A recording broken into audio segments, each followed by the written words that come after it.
नमस्कार। कृतिका की शिव पूजन सहाय द्वारा रचित माता का अंचल नामक कहानी को हम पूर्ण रूप से समझ चुके हैं, पढ़ चुके हैं। आज इसका सार एक बार समझ लेते हैं, कुछ पॉइंट्स में समझ लेते हैं, जिससे कि हमें ध्यान रखना, याद रखना आसान हो। तो सर्वप्रथम लेखक ने जो माता का अंचल पाठ है उसमें बचपन और बचपन के क्रियाकलापों के विषय में बताया है लेखक ने अपने, जिसमें माता पिता के प्रेम के साथ साथ अपने मित्रों के साथ मिलजुल कर खेले जाने वाले विभिन्न खेलों का भी उदाहरण प्रस्तुत किया है। लेखक ने यहाँ स्पष्ट किया है कि शिशु के पिता उनके साथ भले ही अधिक समय बिताते हैं, लेकिन दोनों एक दूसरे के साथ खेलते कूदते हैं, दोनों का स्नेह अधिक है। लेकिन आपदाओं के समय में एक बच्चे को उसके माँ के आंचल में ही शरण मिलती है, और ऐसे समय में पिता से अधिक बच्चे को माता की गोद ज़्यादा अच्छी लगती है।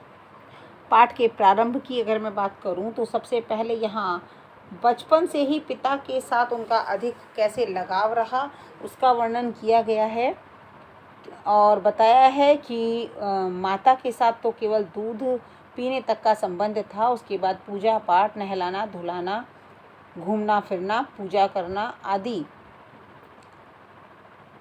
जैसे काम लेखक अपने पिता के साथ करते थे। वैसे लेखक का नाम तारकेश्वर था, लेकिन उनके पिता उन्हें भोलानाथ कहते थे।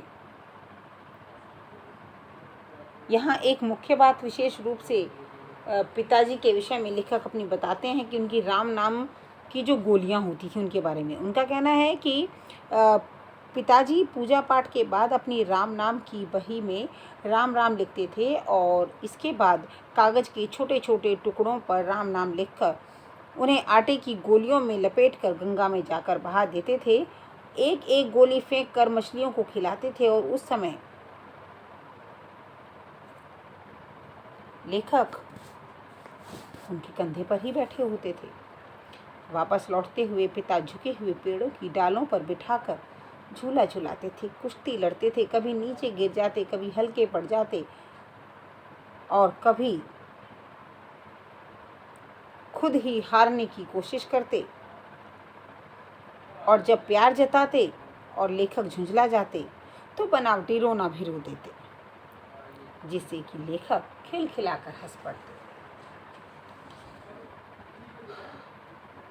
इसके आगे फिर लेखक ने अपने भोजन के विषय में बताया है कि पिताजी उन्हें गोरस और भात को फूल के कटोरे में सान कर खिलाया करते थे।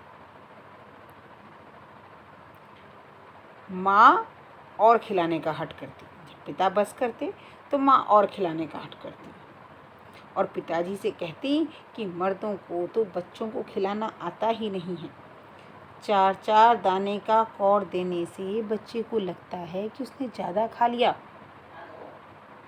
बच्चे को मुंह भर खिलाना चाहिए, और फिर वह माँ तोते, बिल्ली, कबूतर, कौवा आदि के नाम पर भर भर कौर खिलाती। इसके बाद लेखक खेलने के लिए निकल जाते।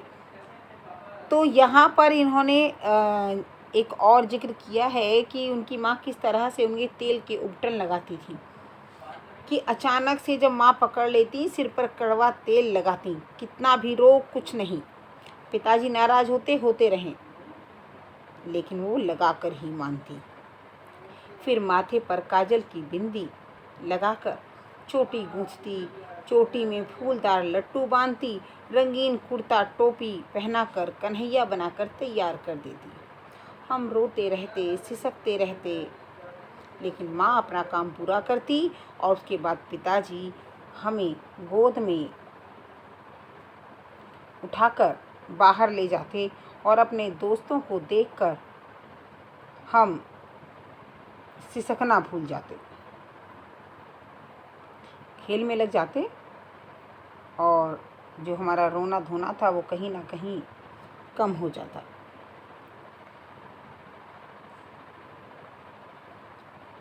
फिर हम अपने दोस्तों के साथ विभिन्न प्रकार के खेल खेलते, जिनमें खेती करना, दुकानें लगाना, मेले लगाना और साथ ही शादी विवाह के खेल के लिए बारात निकालना आदि शामिल था। और इन सब में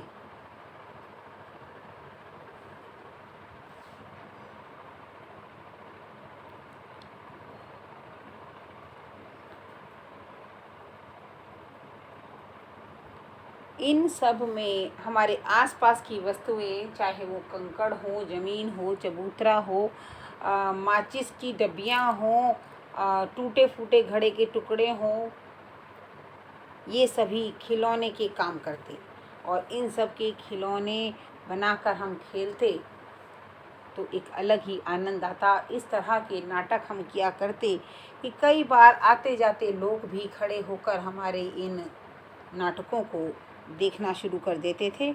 इसके अलावा पालकी वाली शरारत कि अगर किसी दूल्हे के आगे की पालकी देख लेते तो खूब ज़ोर से चिल्लाते, रहरी में रहरी, पुरान की रहरी, डोला की कन्या में हमार महरी।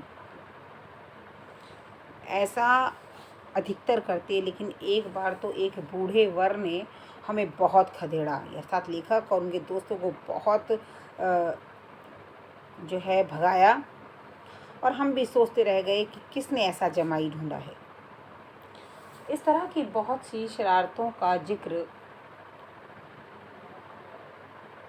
लेखक ने इस पाठ में किया है, जिसमें वो मूसन तिवारी जी का जिक्र करना नहीं भूले हैं कि एक बार जब जोर से आंधी आई और हम आम के बाग की ओर दौड़े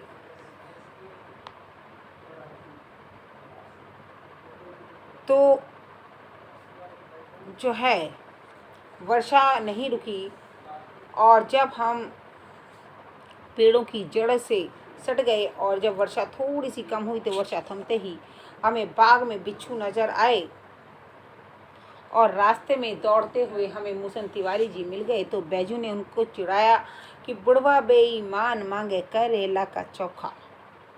और यह बात सुनते ही मूसन तिवारी जी को गुस्सा आ गया और हम सभी बच्चे भी बैजू के साथ सुर में सुर मिलाकर गाने लगे तो उनका गुस्सा 7वें आसमान पर चढ़ गया और वो हमारे पीछे दौड़ने लगे।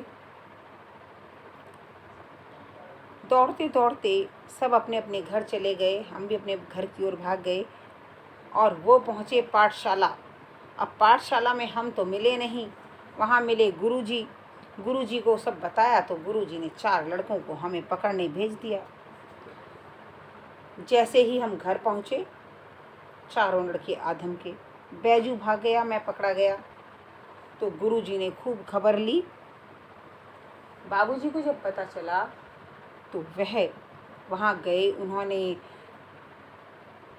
गुरुजी से प्रार्थना कर मुझे अपनी गोद में उठा लिया, लेकिन हम जो है रो रो कर हमने अपने पिता का कंधा अपने आंसुओं से गीला कर दिया।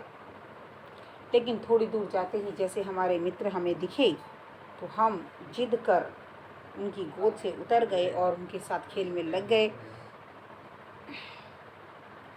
और ऐसे ही एक शरारत में एक दिन जब चूहे के बिल में पानी डालने पर चूहे की बजाय वहाँ से सांप निकला तो बेतहाशा सारी मंडली दौड़ पड़ी। गिरते पड़ते, दांत सिर फुड़वाते सभी अपने घर की ओर भाग रहे थे।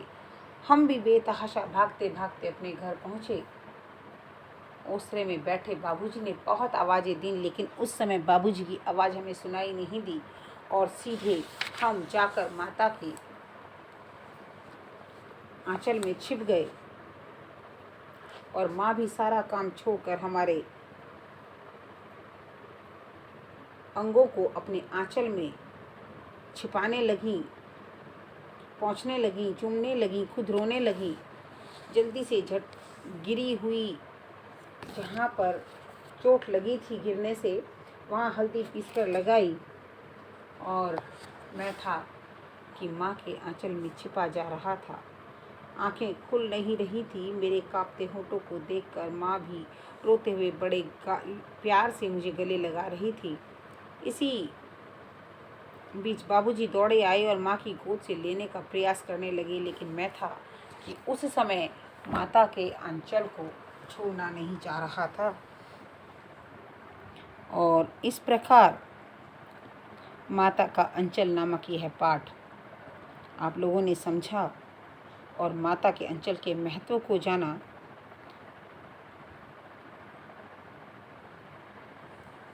तो आपके लिए सिर्फ अंत में मैं एक प्रश्न छोड़ना चाहूँगी यहाँ पर कि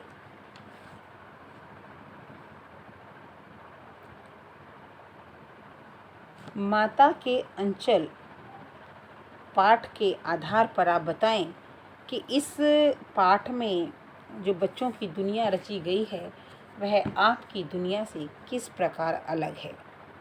आज के लिए इतना ही। धन्यवाद।